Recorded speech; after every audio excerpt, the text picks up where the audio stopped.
We allow people to continue to hurt us. We allow people's bad behaviour to continue. We condone people's behaviour and we make it acceptable. Now all these statements will not sit right with people, but it's true. We have the control to continue to let people impact our life.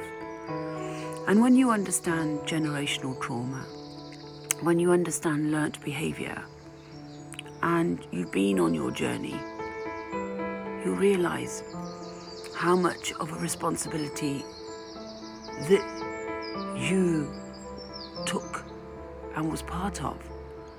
And why did you allow it? Why did you stay silent? And that is all part of the healing journey, because you have to take your own responsibility for how you allowed it.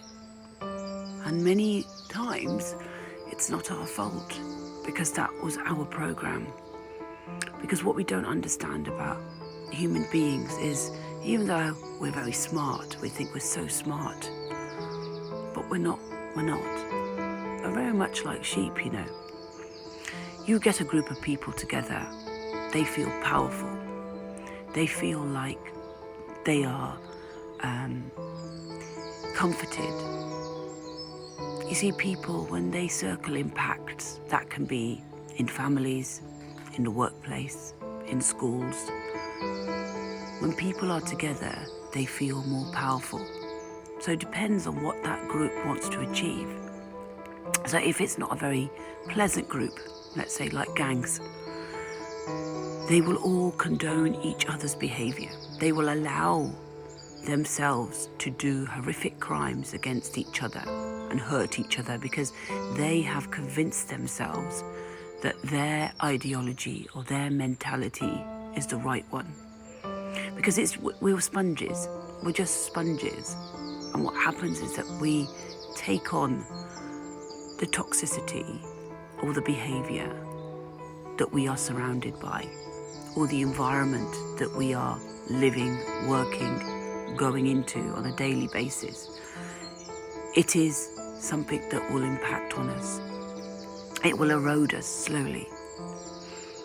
And this is the knowledge that we haven't been given and we're not taught, is the fact that we choose where we put ourselves in and how we are manipulated. We're blamed, the human being is blamed. But actually, it's not our fault, because we haven't been taught. And this is why speaking openly and sharing that wisdom through the pain is important, because it teaches the younger generation. As human beings, for some reason, for whatever reason, we have become blindsided to our own responsibility of how we take charge of our lives, how we are responsible. And I blame it. I blame it on this conditioning that has been passed down, that we're never taught to think for ourselves. And when souls do that, when souls decide to think for themselves, because they are so alone in that thought process, they are the ones that are labelled mentally ill. They are the ones that people will say, nah, there's something wrong with you, you're the problem.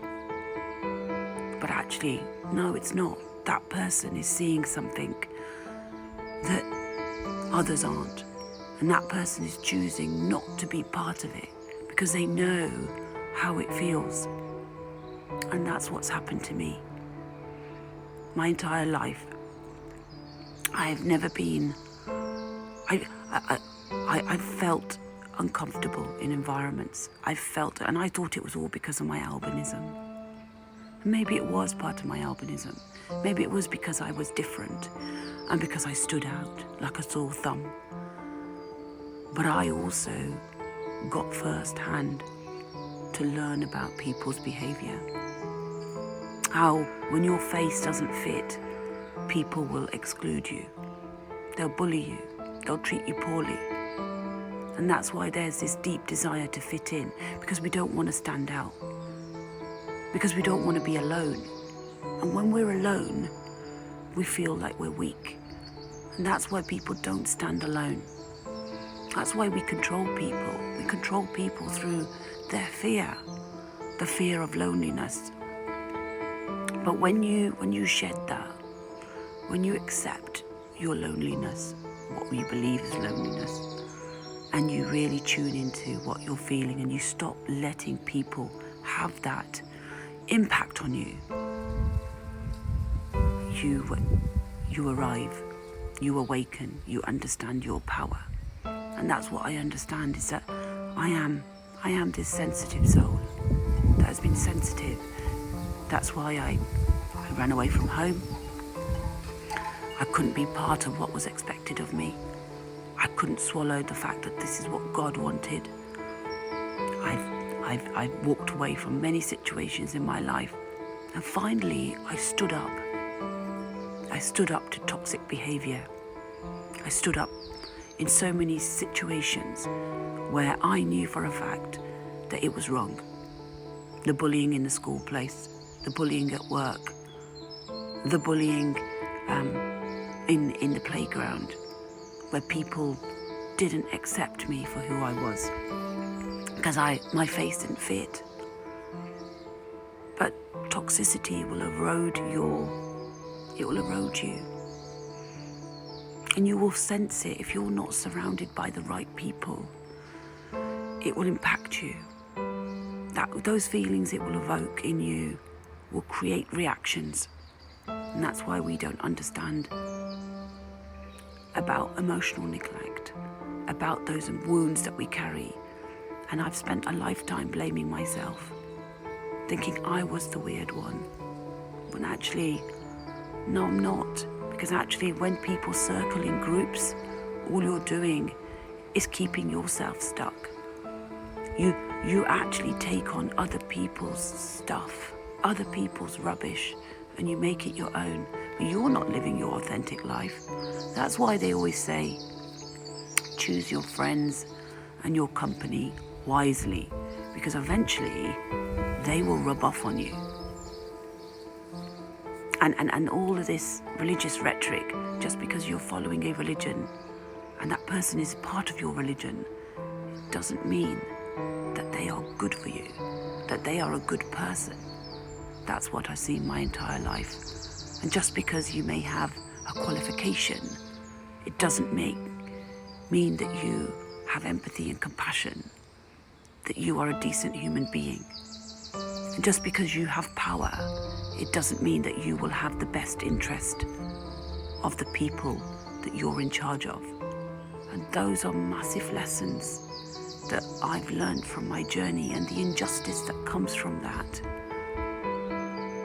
of how poorly people have treated me. But I had to stand up, and the universe will put you in situations for you to change that behaviour and stop blaming yourself. I blamed myself my entire life. I blamed it on my albinism. It's nothing to do with my albinism. The fact is that I sense things differently, and I never valued myself. And I never recognized the power of energy.